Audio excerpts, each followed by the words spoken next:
Get out of the vehicle! I said get out, now! Officer, my hands are on the wheel. I'm parked legally. What's the problem? You fit the description. Exit the truck or I will pull you out. I'm complying. This is my company truck. Check the registration. Hands where I can see them. Don't argue with me. I am not resisting. You're making a mistake. Get out of the vehicle, I said. Get out of the vehicle right now.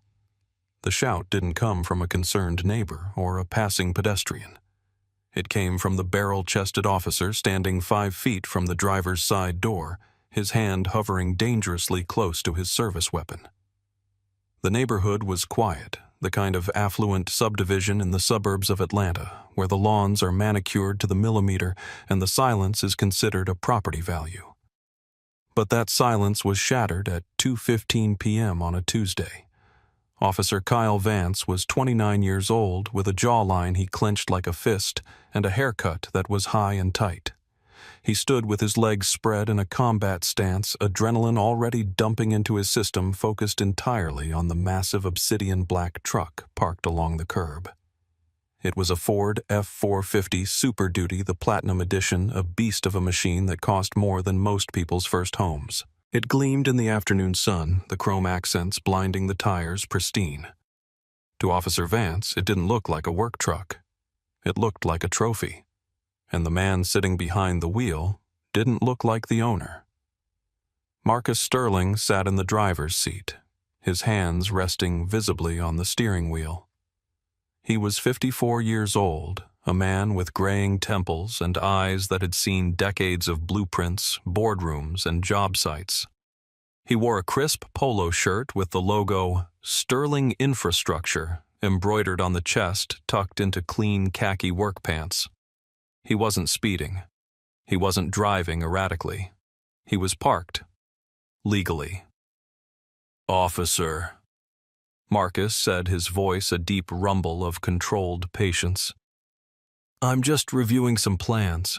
Is there a problem?" "The problem is you refusing to exit the vehicle," Vance screamed, stepping closer. "We have reports of a suspicious individual casing properties in a stolen vehicle. Step out now or I will drag you out." "Stolen?"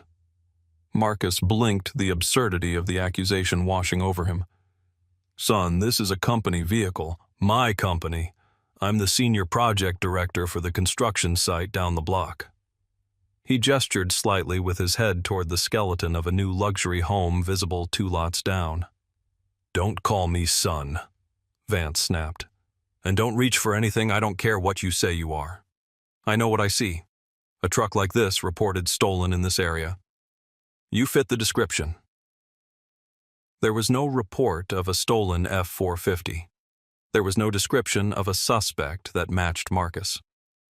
Vance was operating on a dispatch call that mentioned a suspicious black male in a truck, and his own internal bias had filled in the rest of the narrative. In Vance's mind, men like Marcus Sterling didn't drive $95,000 trucks unless they had taken them from someone else. "I'm going to unbuckle my seatbelt," Marcus narrated slowly, telegraphing his movements the way black men in America are taught to do before they are old enough to drive. "Then I'm going to step out. I have my identification and the vehicle registration right here in the visor. Keep your hands where I can see them," Vance barked, ignoring the offer of proof. He was escalating, his voice cracking with a mix of aggression and nerves. He wanted control. He wanted submission. He didn't want explanations. Marcus sighed, the weight of the situation settling heavy in his chest. He had a meeting with the architects in 20 minutes. He had a granddaughter's piano recital at 5. But right now, he had a 29-year-old with a badge and a gun who had decided that Marcus Sterling, a pillar of the local business community, was a car thief. If Officer Vance had bothered to run the license plate before storming out of his patrol car, he would have seen the registration Sterling Infrastructure Group commercial fleet. But Vance hadn't done that. He hadn't done his homework. Marcus Sterling was not a man who stole things. He was a man who built things. He had started carrying lumber and mixing concrete when he was 19 years old, working his way up from a day laborer to a foreman, then a site manager, and finally, after going back to school at night to get his degree in civil engineering, a director. He had spent 35 years in the heat and the dust, earning every callus on his hands and every gray hair on his head. The truck wasn't just a vehicle. It was an award. 2 years ago, the CEO of Sterling Infrastructure had handed Marcus the keys personally in front of the entire company. For 30 years of excellence, the CEO had said, the best tools for the best builder. It was his mobile office. Inside that cab, Marcus had an iPad Pro mounted to the dash, a printer in the back seat, and rolls of schematics for the 3 multi-million-dollar developments he was overseeing across the county. Marcus was a deacon at his church. He was a father of 3 and a grandfather of 2. He paid more in property taxes than Officer Vance made in a year. He was the kind of man who stopped to help strangers change flat tires in the rain. But sitting there with the officer's shadow stretching long across the dashboard, none of his history mattered. His resume, his reputation, his character, all of it was erased by the color of his skin and the quality of his truck. He looked at the young officer through the open window. He saw the fear behind the aggression. He knew that look. He'd seen it on the faces of loan officers 30 years ago who didn't think he could pay back a mortgage. He'd seen it on the faces of store clerks who followed him down the aisles. But this was different. This wasn't just an annoyance. This was lethal. "I am stepping out," Marcus said firmly. He opened the door slowly. As his boots hit the pavement, he stood to his full height. Marcus was 6'2", broad-shouldered from decades of physical labor, but he held himself with a quiet dignity. He didn't slouch and he didn't cower. "Turn around! Hands on the vehicle!" Vance shouted, his hand now gripping the handle of his gun. "I am complying," Marcus said, placing his hands on the warm metal of the truck bed. "But you are making a mistake, officer. A very expensive mistake." "Shut up," Vance spat. "You guys always have a story." "You guys." The phrase hung in the humid air like a toxic cloud. Marcus closed his eyes for a brief second, praying for patience, praying for the strength not to give this boy the reaction he was so clearly fishing for. He thought of his wife Sarah telling him to be careful this morning. He thought of the coffee he had sitting in the cup holder now getting cold. He was a grandfather. He was a senior executive. And he was being spread-eagled against his own company vehicle in the middle of the street because a child with a badge couldn't conceive of a world where a black man earned his success. The chain of events that led to this moment had started 20 minutes earlier behind the blinds of the house directly across the street. Brent Holloway, 34 years old, was a mid-level manager at a logistics software firm. He worked from home, which meant he spent a significant amount of his day monitoring the neighborhood Facebook group and peering out his window. Brent considered himself the unspoken guardian of the Whispering Pines subdivision. He took pride in knowing which cars belonged in which driveways. When Marcus had pulled up to the curb, Brent had been on a Zoom call. He'd watched the big black truck idle. He'd watched a black man sit inside it, and immediately the narrative in Brent's head began to spin. Why is he just sitting there? Brent thought. Is he watching the Smith house? They're on vacation. He saw Marcus pick up his iPad. To Marcus, it was a schematic review. To Brent, it looked like high-tech burglary tools.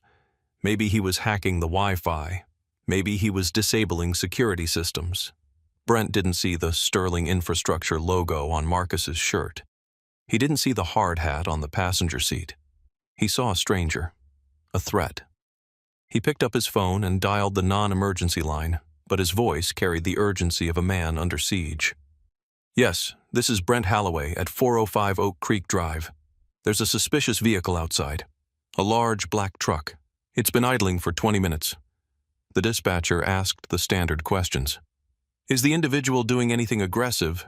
He's watching the houses. Brent lied, his voice dropping to a whisper. He's got some kind of device. He's scanning the area, and he looks agitated. I think he might be armed. He looks like he's waiting for a signal. Is he out of the vehicle? No, but he looks like he's about to make a move. We've had package thefts lately. This looks like a professional crew. You need to send someone now before he breaks in somewhere. Brent hung up, feeling a surge of self-righteous adrenaline. He had done his duty. He had protected the castle. He went back to the window, pulled out his phone, and started recording just in case he needed evidence for the HOA board. He didn't know he was calling the police on the man who had actually built the road his house sat on. He didn't know that Marcus Sterling had signed off on the drainage systems that kept Brent's basement dry. All Brent knew was that his neighborhood felt safer when people who didn't look like him were moved along. When Officer Vance's cruiser screeched around the corner, Brent pumped his fist. "Finally," he muttered. "Get him." Officer Kyle Vance didn't just happen to be the one who responded. He had jumped the call.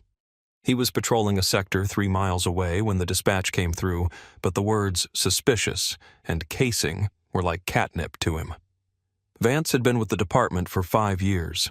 In that short time, he had accumulated a personnel file that was thicker than officers with 20 years of service. 14 complaints. 14 citizens who had taken the time to file formal grievances about his conduct. Most of them followed a pattern: rudeness, escalation, racial profiling. A Hispanic landscaper detained for an hour because Vance thought his leaf blower looked stolen. A black college student handcuffed for walking his dog in a park after dusk because Vance thought he was a drug dealer. But Vance was what the department called proactive. His supervisors, overwhelmed by staffing shortages and pressure to keep crime stats down, often looked the other way. They saw his high number of stops as initiative.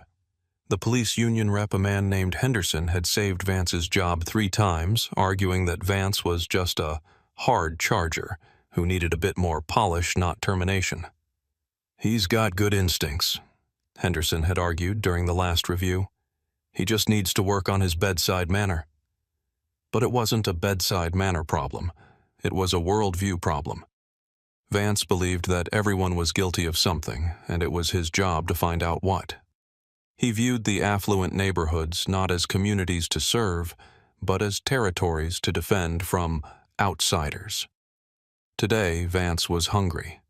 He was up for a promotion to detective in the Property Crimes Division next month. He needed a win. He needed a bust. When he heard casing houses and high-end truck, he didn't think about verification. He thought about the headline, "Officer Foyle's Burglary Ring." He arrived at the scene with his mind already made up. The man in the truck was a criminal. The truck was the evidence. The arrest was a formality. He didn't see Marcus Sterling, the project director. He saw a suspect who needed to be dominated. And as he stood there watching Marcus comply with a calmness that Vance interpreted as arrogance, his temper began to fray. Why wasn't this guy scared? Why wasn't he begging? "Spread your legs wider," Vance shouted, kicking at Marcus's ankles. "I'm going to pat you down for weapons." "I have no weapons," Marcus said, his voice steady, though his heart was hammering against his ribs. "I have my phone and my wallet. My ID is in my back pocket. It will tell you exactly who I am." "I'll decide who you are," Vance muttered, patting him down aggressively, his hands searching for anything he could use to justify this stop. The pat-down yielded nothing but a leather wallet and a smartphone in a rugged case. Vance yanked the wallet out of Marcus's pocket and flipped it open. He saw the driver's license, Marcus Sterling, address in a neighborhood even wealthier than this one. He saw the corporate credit cards, American Express, Platinum Sterling Infrastructure Procurement Card.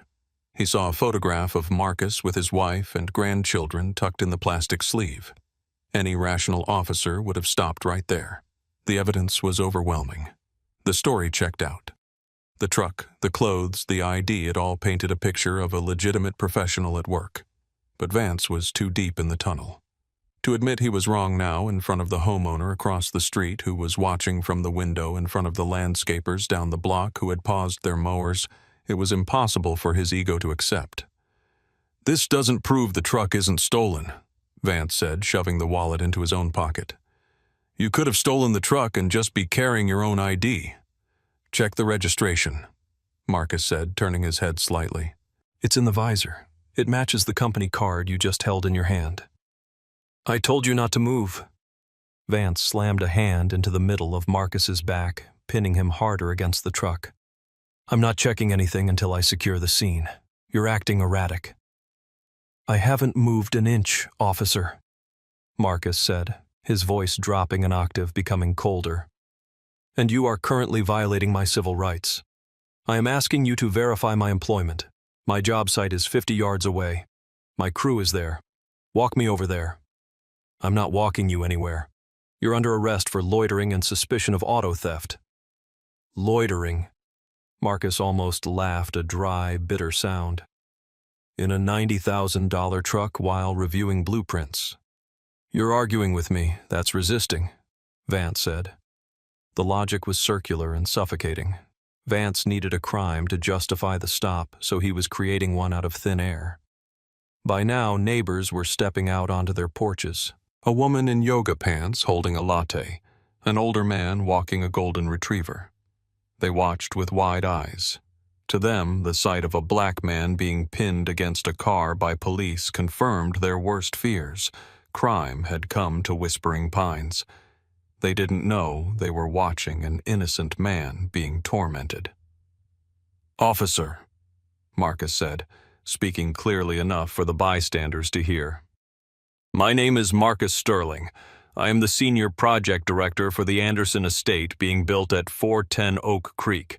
You are making a mistake that is going to cost you your badge. Is that a threat? Vance's face turned red. Did you just threaten an officer? It's a fact, Marcus said. That was the breaking point for Kyle Vance. He couldn't handle the authority in Marcus's voice. He couldn't handle the fact that the suspect was smarter, calmer, and more articulate than he was. That's it, Vance growled. Hands behind your back, now. He didn't wait for Marcus to comply. He grabbed Marcus's left wrist and twisted it sharply up toward his shoulder blades. Pain shot through Marcus's rotator cuff, an old injury from his days framing houses in his 20s. Easy. Marcus winced, gritting his teeth. I'm not resisting, watch the shoulder. Stop fighting, Vance yelled for the benefit of the cameras he knew were recording. He whipped out his handcuffs and ratcheted them onto Marcus's wrists. He made them tight, needlessly tight. The metal bit into the skin, pinching the nerves. Vance spun Marcus around. You're done. You're going downtown. We'll sort out your little story in the holding cell. As Vance began to march Marcus toward the patrol car, a shout erupted from down the street. Hey, what the hell are you doing? It was Big Mike, the site foreman. He was a burly man, 6'4", with a beard like a Viking, wearing a neon yellow vest and a hard hat. Behind him were 4 other crew members. 2 Hispanic men, 1 black, 1 white, all carrying tools, all looking furious. They had seen the lights. They had realized their boss wasn't back yet. That's Mr. Sterling, Mike roared, jogging up the street, a hammer loop swinging on his hip. Let him go! That's the boss! Vance panicked. He pulled his taser and pointed it at the approaching construction crew. Back up! Back up right now or you will be tased. This is an active crime scene. Crime scene. Mike stopped holding his hands up, but looking at Vance like he was insane. Are you out of your mind? That's his truck. He bought the coffee I'm drinking. He's under arrest for auto theft. Vance shouted, his voice shaking. Auto theft! One of the other workers laughed in disbelief. Man, he signs the checks for the whole company. Call the office. Just call the damn office. I said back up. Vance was losing control. He shoved Marcus into the back seat of the cruiser. He had to get him out of there. The narrative was crumbling. He needed to book him, process him, and file the report before anyone could ask too many questions.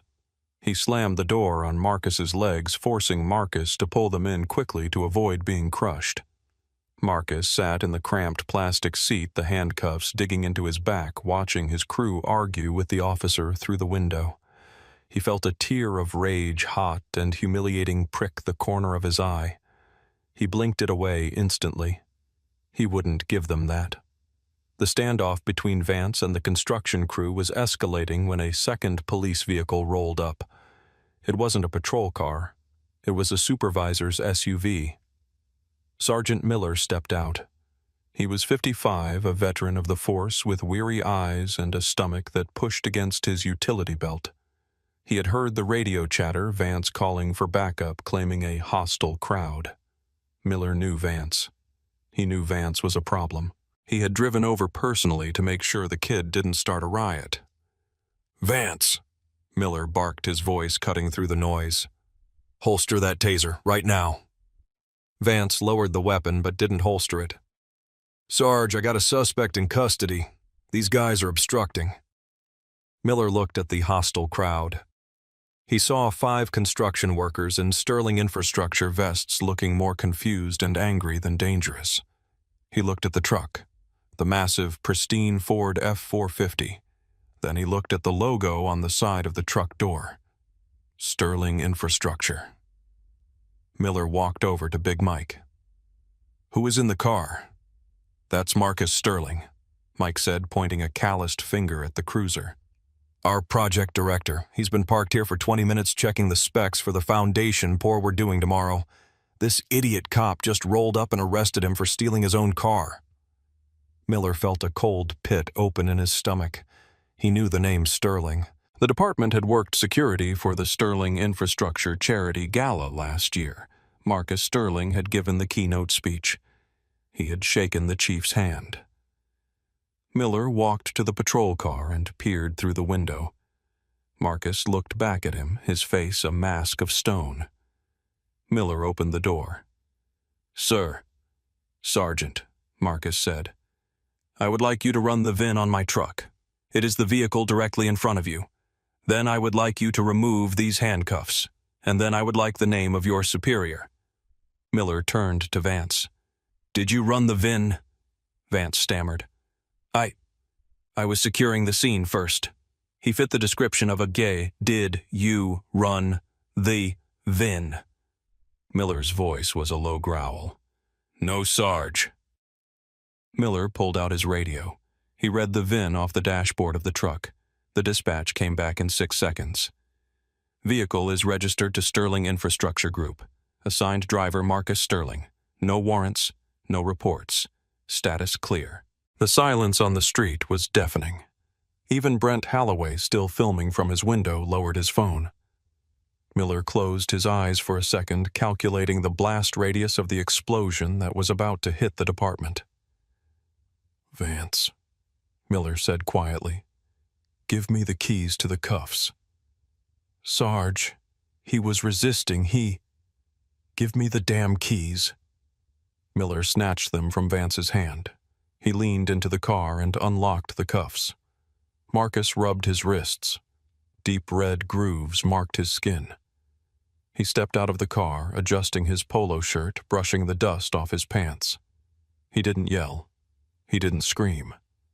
He looked at Officer Vance with a gaze that was terrifying in its intensity. "You have no idea what you've just done," Marcus said softly. The fallout wasn't just swift. It was nuclear. The video Brent Holloway recorded didn't exonerate him. It implicated him. It leaked online within hours, titled, "Karen Neighbor Calls Cops on Black CEO." It showed the peaceful scene before the police arrived, proving Marcus was doing absolutely nothing wrong. Then the video from the bystanders showed the aggression, the unnecessary force, the humiliation. Sterling Infrastructure didn't just support Marcus. They went to war. The company's legal team, usually reserved for contract disputes worth hundreds of millions, turned their sights on the police department and the city. The lawsuit was filed 3 days later. It listed false arrest, assault, battery, civil rights violations, and malicious prosecution. It named Officer Kyle Vance, the police chief, and the city. A separate suit was filed against Brent Holloway for filing a false police report and defamation. During the internal investigation, Vance's history of 14 complaints was laid bare. The cowboy culture that protected him was dissected in the media. The chief of police was forced to resign for failing to discipline officers with clear patterns of bias. Officer Kyle Vance was fired 4 weeks after the incident. The union didn't even fight it this time. The optics were too toxic. He lost his pension. He was decertified, meaning he could never work in law enforcement in the state again. At 29, his career was over a casualty of his own prejudice. Brent Holloway lost his job after his company was flooded with calls about employing a man who racially profiled innocent neighbors. He settled the lawsuit with Marcus for an undisclosed sum rumored to be in the six figures, forcing him to sell his house in Whispering Pines and move. The city settled with Marcus Sterling for $4.5 million. It was the largest individual settlement for a wrongful arrest in the city's history. But money doesn't heal everything. 6 months later, Marcus sat in his truck, a new one the company insisted parked in front of a new job site. It was early morning. The sun was just coming up, painting the sky in purples and oranges. He sipped his coffee. The leather of the steering wheel felt the same. The engine purred with the same power. But something had changed. He found himself checking the rearview mirror more often. When a patrol car drove by, his heart skipped a beat, a physical reaction he couldn't control despite his age, despite his success, despite the millions in the bank. He looked at his wrists. The scars had faded, but the memory of the cold metal hadn't. He realized that to some people he would never be Marcus Sterling, the grandfather, the executive, the builder. To some, he would always be a suspect first and a human being second. That realization didn't break him. It hardened his resolve. He used a portion of the settlement money to start a legal defense fund for young minority men in the trades who faced harassment. He turned his pain into a shield for others. But as he put the truck in drive and pulled away from the curb, a heavy silence lingered in the cab. It was the silence of a man who knows that, no matter how hard you work, no matter how high you climb, there is always someone waiting to tear you down simply because of who you are. The question isn't just about bad apples like Vance. It's about the trees that grow them. It's about the neighbors like Brent who water the roots. And it's about the rest of us. Are we watching? Are we recording? Or are we looking away? How would you react if you saw a neighbor being harassed like this? Do you think the settlement was enough to make up for the humiliation Marcus faced? Stories like this remind us that dignity is a right, not a privilege. If you believe in justice and accountability, please hit that like button and subscribe. Your support helps us tell the stories that matter. Let's keep the conversation going in the comments below. Officer, if that tow hook touches my vehicle, you are seizing federal property. Ma'am, step away now or you're going to jail for obstruction. You do not have the authority. I am giving you one chance to stop. Last warning. Turn around, hands behind your back. Officer, if you let that tow hook touch the bumper of my vehicle, you are going to trigger a federal incident that you simply do not have the rank to handle. I am giving you one chance to walk away from this. The voice was calm, steady, and carried the kind of authority that usually makes a room go quiet. But Officer Kyle Braden wasn't listening. At 29 years old, with 5 years on the force and a chip on his shoulder the size of the state of Georgia, Braden wasn't in the habit of listening to black women in parking lots, especially not ones who talked back. He stood with his thumbs hooked into his duty belt, his Oakley sunglasses reflecting the harsh afternoon sun, staring down the woman standing between him and the sleek black government-issued SUV. "Ma'am, step aside or you're going to be detained for obstruction," Braden said, his voice dripping with that specific mix of boredom and menace that bad cops perfect early in their careers. "You're parked in a restricted zone.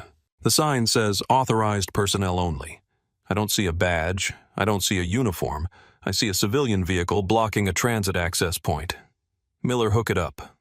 The tow truck driver, a heavy-set man named Miller who looked like he'd been sweating in that flannel shirt since 1995, hesitated. He looked at the SUV. It was a brand-new Chevrolet Tahoe, spotless with dark tint and cryptic numbering on the bumper. Then he looked at the woman. She was dressed in a charcoal gray pantsuit that probably cost more than Miller's truck. She wasn't screaming. She wasn't crying. She was checking her watch. "Miller, I said hook it up." Braden barked, his hand drifting toward his radio. "Unless you want me to inspect your rig for compliance violations again." Miller sighed, threw the gear shift into reverse, and the backup beeper began its piercing rhythm.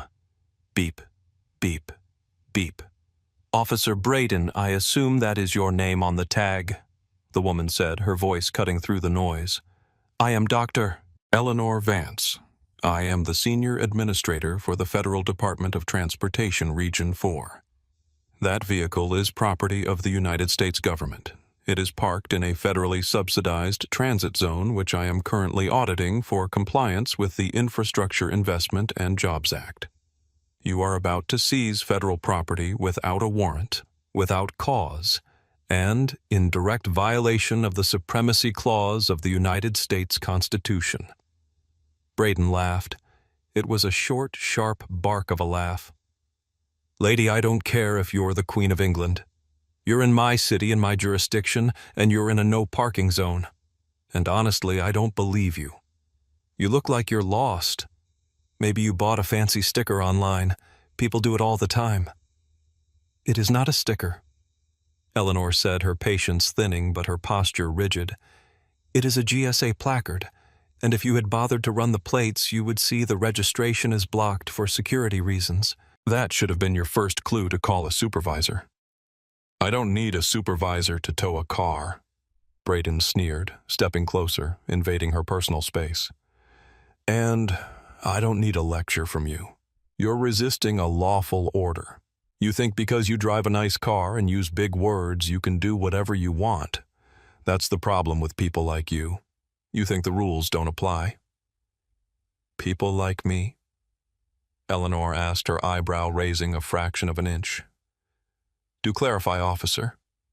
What do you mean by people like me?" "Entitled people," Braden said quickly, though his eyes told a different story. "Now, last warning.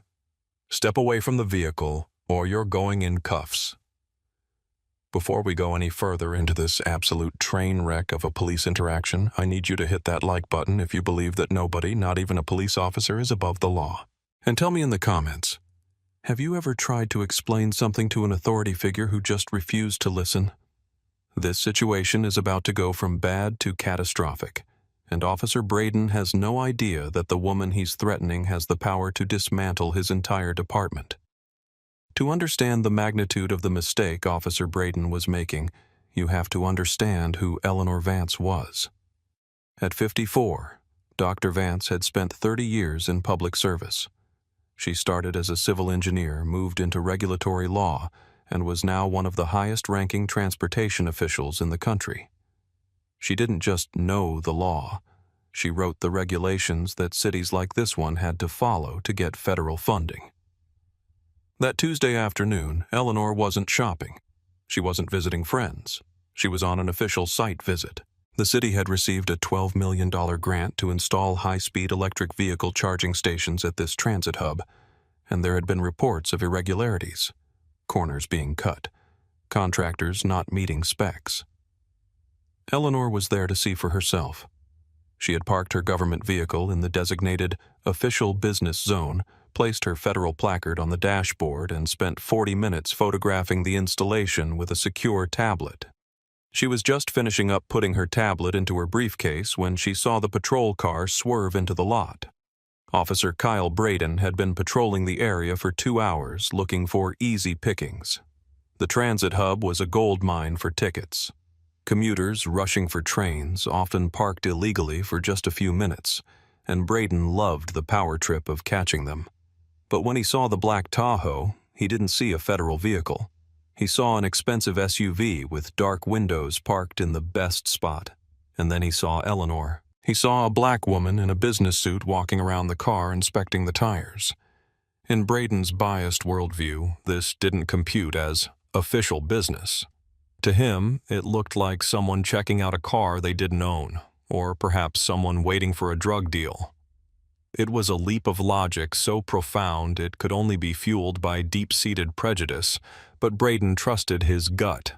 And his gut told him that this woman didn't belong here. He hadn't run the plate immediately. If he had, the system would have returned a "Do Not Stop" federal agency flag. Instead, he had pulled up, rolled down his window, and yelled, "Hey, you can't park there." Eleanor had turned surprised but polite. "Good afternoon, officer. I'm conducting a site inspection." "Inspection my ass," Braden had muttered to himself before keying his radio. He called for a tow truck before he even got out of his car. He didn't call for backup. He didn't call dispatch to verify the vehicle. He called Miller's Towing directly on his personal cell phone, a violation of procedure but common practice for Braden. By the time he exited his cruiser, he had already decided how this would go. He would intimidate her, tow the car, and maybe write a few citations for disorderly conduct if she gave him lip. He expected her to be scared. He expected her to plead. He expected her to be ignorant of her rights. What he got was Dr. Eleanor Vance. "I am asking you to verify the placard on the dashboard," Eleanor said, now standing her ground as the tow truck engine idled loudly behind her. "It is right there. Federal Transportation Authority official business, permit number 894 Alpha Zulu. If you simply look through the windshield, you will see it." Braden didn't look. He refused to look. Looking would mean admitting he might be wrong, and men like Kyle Braden viewed being wrong as a weakness. "I don't care what you printed out on your home computer, lady." Braden said, his hand resting aggressively on his taser. "I'm telling you that this vehicle is abandoned in a fire lane." "It is not a fire lane, it is a designated maintenance zone, and I am standing right next to it, so it is hardly abandoned," Eleanor corrected him, her voice tightening. "Officer, you are operating on assumption and bias. You are ignoring exculpatory evidence that is literally inches from your face. I am warning you, do not touch this car." The air in the parking lot seemed to grow heavier. A few commuters walking to the train station had stopped to watch. One young man in a hoodie had already pulled out his phone and was recording from a safe distance. Eleanor noticed him and gave a subtle nod. She knew the value of objective evidence. Braden saw the phone too, and it only made him angrier. He felt the need to perform, to show that he was in control. "I'm done asking," Braden said, stepping forward. "You need to produce identification right now or you're going to jail." "I am happy to provide identification," Eleanor said. She moved her hand slowly toward her blazer pocket. "I am reaching for my credentials." "Driver's license," Braden shouted. "I don't want to see your business card. I want a valid state driver's license." Eleanor paused. "I will provide my driver's license, but I am also going to provide my federal PIV card, which identifies me as a senior executive service official.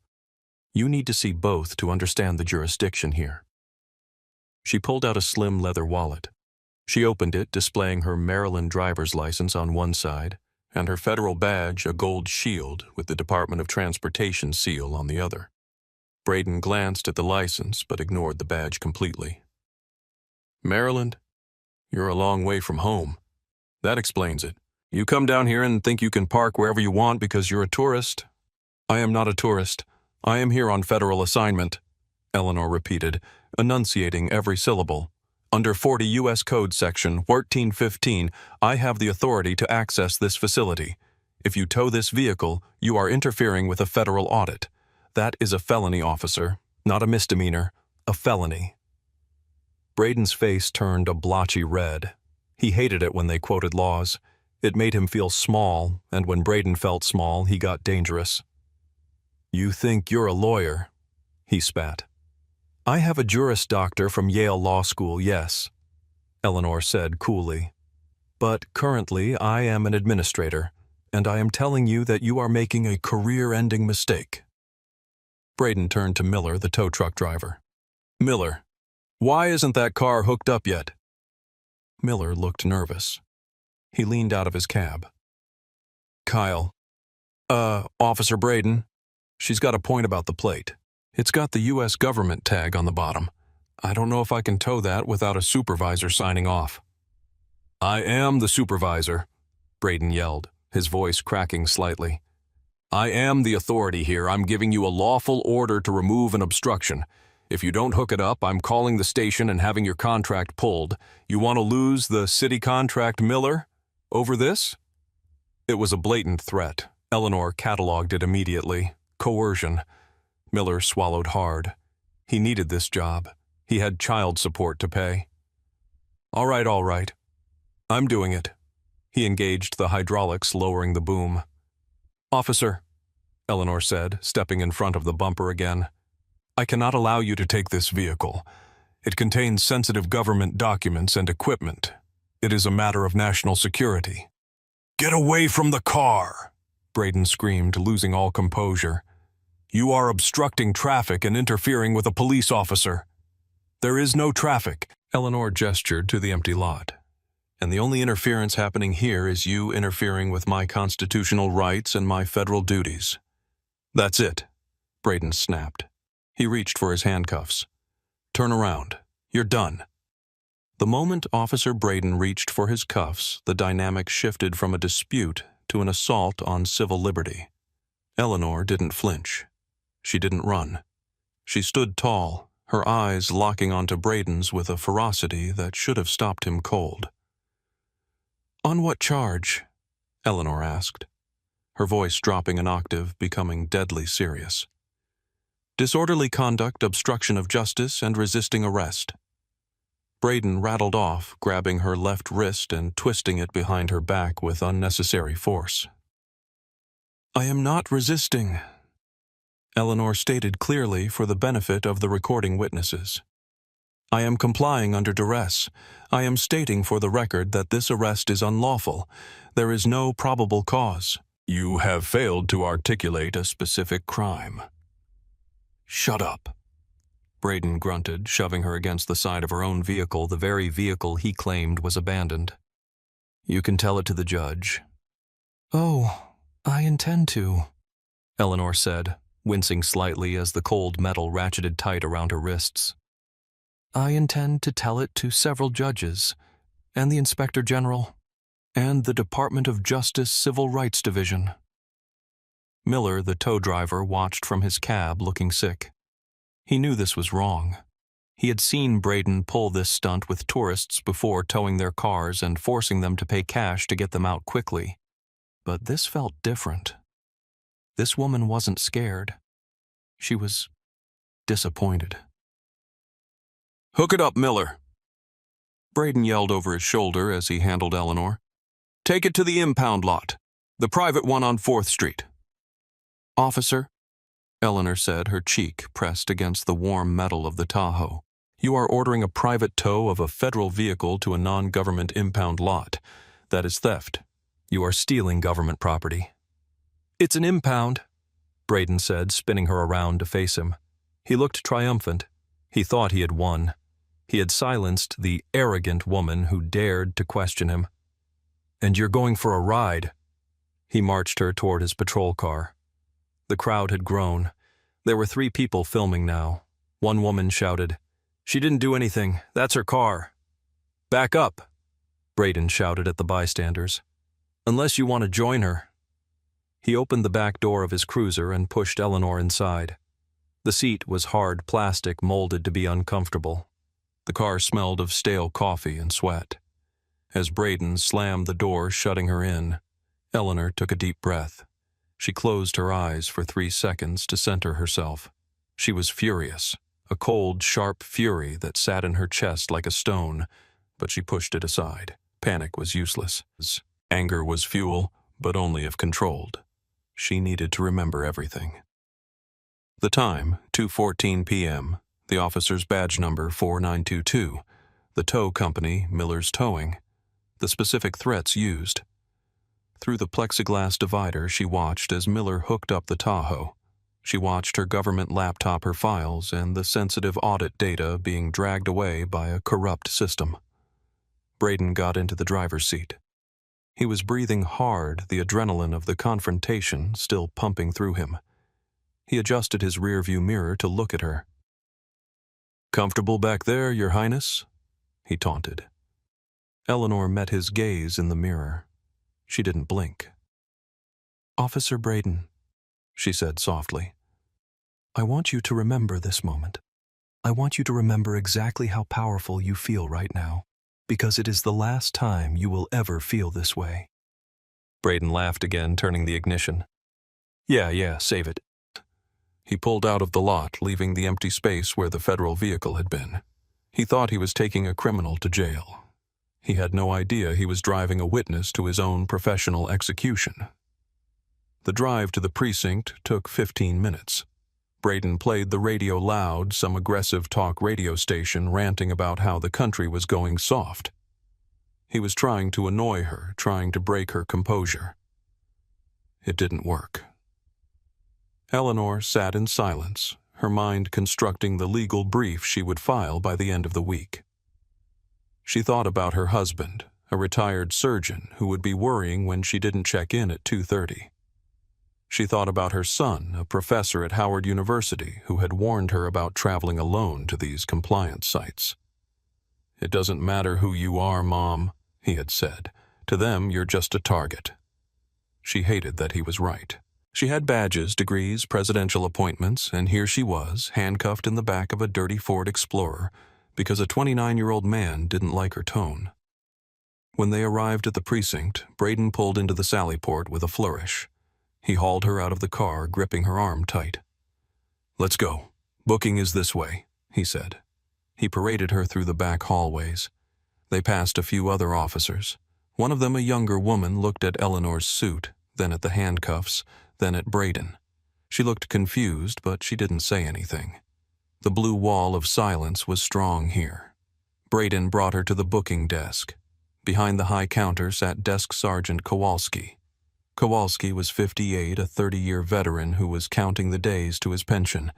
He had seen it all. He was drinking coffee and reading a sports magazine when Braden walked up. "What do we have here, Kyle?" Kowalski asked, not looking up initially. "Another shoplifter. Obstruction," Braden said proudly. "Interfering with a tow. Disorderly." Kowalski looked up. He took in Eleanor's appearance. The tailored suit, the pearls, the look of absolute unyielding calm. He frowned.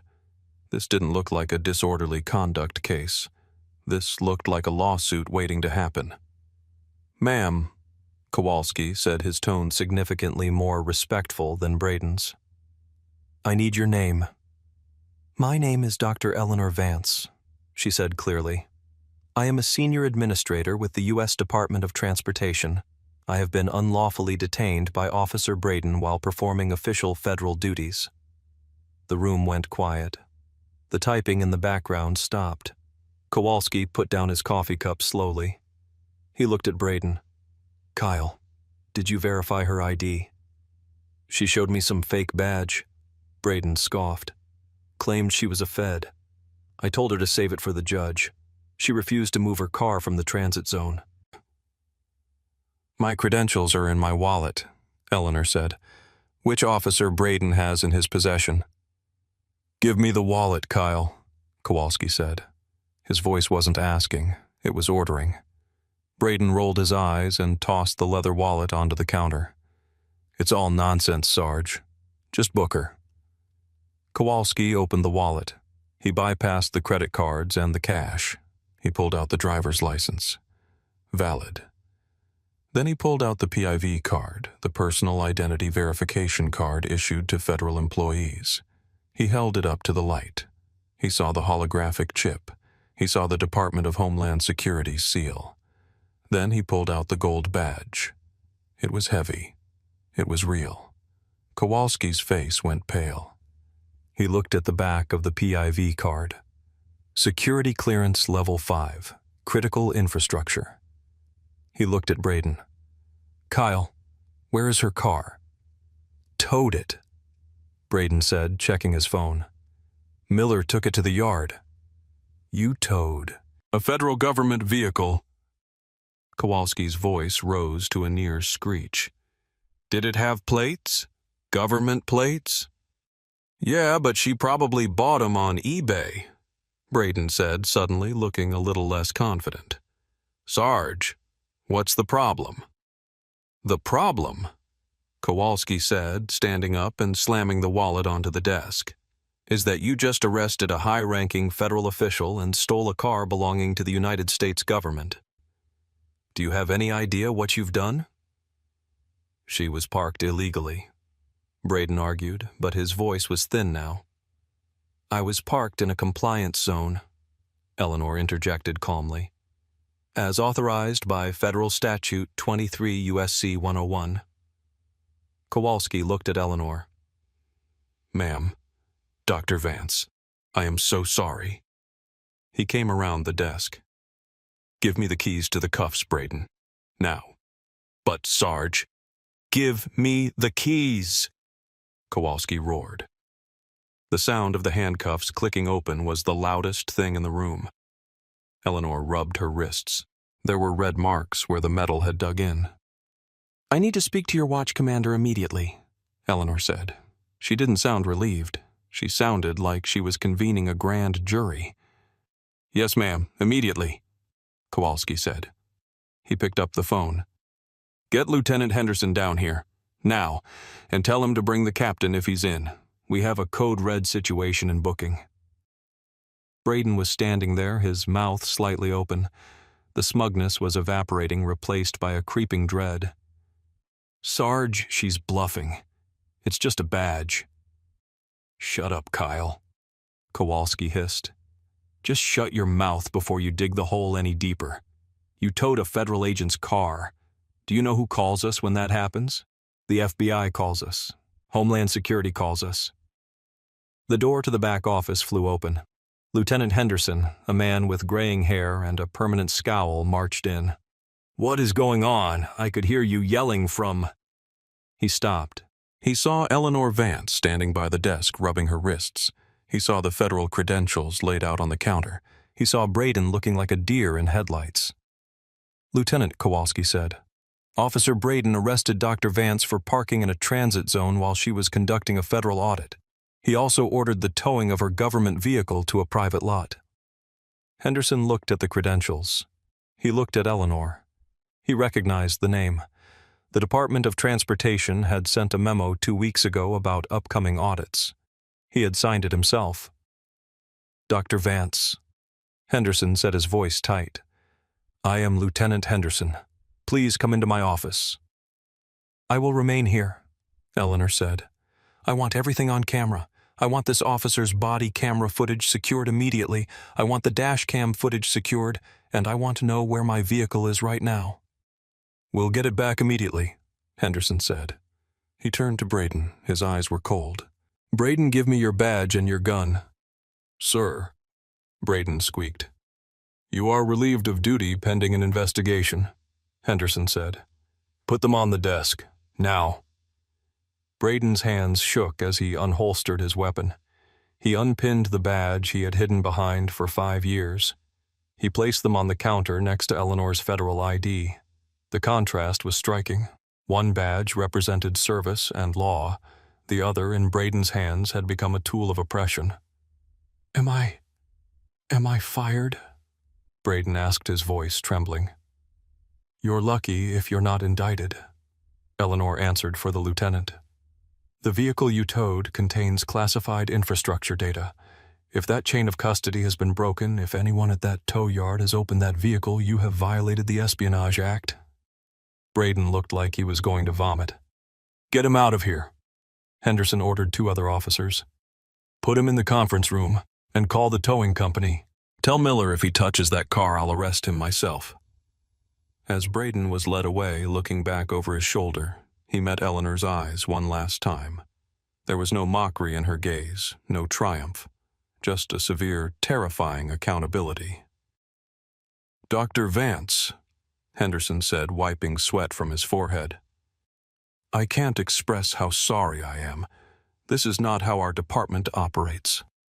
Lieutenant, Eleanor said, picking up her credentials and sliding them back into her wallet. Based on Officer Braden's comfort level with this behavior, and the fact that the tow truck driver seemed to have a routine with him, I suspect this is exactly how your department operates. And we are going to find out. Eleanor was released 20 minutes later. Lieutenant Henderson personally drove her to the impound lot to retrieve the Tahoe. The tow yard was a muddy fenced-in lot behind a mechanic's shop. When they arrived, Miller was standing by the SUV looking terrified. He had received the call. The vehicle was untouched. Eleanor checked the seals on the doors, intact. She checked her laptop inside, secure. "I didn't know, ma'am," Miller stammered. "Kyle, Officer Braden, he told me to." "You have a contract with the city, Mr. Miller?" Eleanor asked. "Yes, ma'am." "Not anymore," she said. She didn't say it with malice. She stated it as a fact. Eleanor refused the lieutenant's offer of a ride to her hotel. She got in her Tahoe and drove away. But she didn't go back to the hotel to rest. She went straight to the nearest federal courthouse and met with the U.S. attorney for the district. The investigation that followed was swift and brutal. Eleanor's prediction was correct. It wasn't just one bad apple. When the Department of Justice pulled Braden's records, they found a pattern. Over the last 2 years, Braden had ordered 400 tows. 85% of them were out-of-state drivers or rental cars. 90% were driven by minorities. But the real smoking gun came from the text messages on Braden's phone. Investigators found a group chat between Braden, 2 other officers, and Miller, the tow truck driver. They had a system. Braden would spot a nice car, invent a parking infraction, and call Miller. Miller would tow it to the private lot. The administrative fee to get the car out was $500 cash only. Miller would kick back $100 to Braden for every tow. They were targeting people they thought wouldn't fight back tourists, people in a hurry, people who were afraid of the police. They never expected to tow a federal administrator. The corruption scandal made national headlines. The towing trap, the papers called it. The investigation revealed that Braden had made over $40,000 in illegal kickbacks in 2 years. Eleanor sued the city not for the money, but to force discovery. Her lawsuit cracked open the department's internal affairs files. It turned out there had been complaints against Braden before complaints about racial profiling, about rude behavior, about illegal tows. They had all been dismissed by a supervisor who was playing golf with the owner of the tow yard. The web of corruption unraveled because one woman stood her ground in a parking lot. Officer Braden was charged with deprivation of rights under color of law, wire fraud, and conspiracy. He faced up to 20 years in federal prison. The plea deal he eventually signed gave him 8 years. He would never hold a badge, a gun, or a position of trust again. Miller lost his business and faced probation for his role in the scheme. The lieutenant and the captain were forced into early retirement for failure to supervise. 6 months later, Dr. Eleanor Vance returned to the city. She wasn't there for an audit this time. She was there to accept a settlement check from the city for $1.5 million. She stood on the steps of City Hall surrounded by reporters. The new police chief stood behind her, looking humble. "Dr. Vance," a reporter asked, "you're donating the entire settlement?" "Yes," Eleanor said into the microphone. "I am establishing the Vance Legal Defense Fund. It will provide free legal representation for anyone in this county who has been a victim of predatory towing or unlawful vehicle seizure. No one should lose their livelihood because a corrupt officer wants to make a quick $100. She looked out at the crowd. She saw people of all ages, all races. "Officer Braden made a mistake," she continued. "He assumed that because I was a black woman, I was powerless. He assumed that because I was alone, I was vulnerable. He assumed that his badge gave him the right to take what wasn't his, but the badge is a symbol of service, not a license to steal." She paused, her voice softening. "I was lucky. I had the education to know my rights. I had the credentials to prove my status. I had the resources to fight. But what about the single mother whose car is towed while she's at a job interview? What about the student who can't afford the $500 fee and loses their vehicle forever? Those are the people this system was crushing, and those are the people we are going to protect." The story of Officer Braden and Dr. Vance became a mandatory case study at the police academy. They called it the Vance Rule. Never assume, never profile, and never ever think you are above the law. Braden went to prison in October. Eleanor Vance went back to Washington, where she continued to oversee the infrastructure of a nation, ensuring that the roads were safe, the bridges were strong, and that the laws applied to everyone, even the people patrolling the streets. It's a satisfying ending, isn't it? Watching the bully get taken down by the very person he tried to victimize. But it leaves us with a heavy question. If Eleanor hadn't been a high-ranking federal official, if she had been a school teacher or a nurse or a retail worker, would Officer Braden still be on the street today? Would he still be towing cars and taking cash? The answer, sadly, is almost certainly yes. That's why stories like this matter. They remind us that for every Eleanor Vance, there are 1,000 silent victims. I want to know what you think. Do you think 8 years in prison was enough for Officer Braden? And if you were in Eleanor's shoes, would you have accepted the apology, or would you have done exactly what she did? Let me know in the comments below. And please hit that subscribe button. We're building a community here that shines a light on the truth, one story at a time. Stay safe, know your rights, and I'll see you in the next video.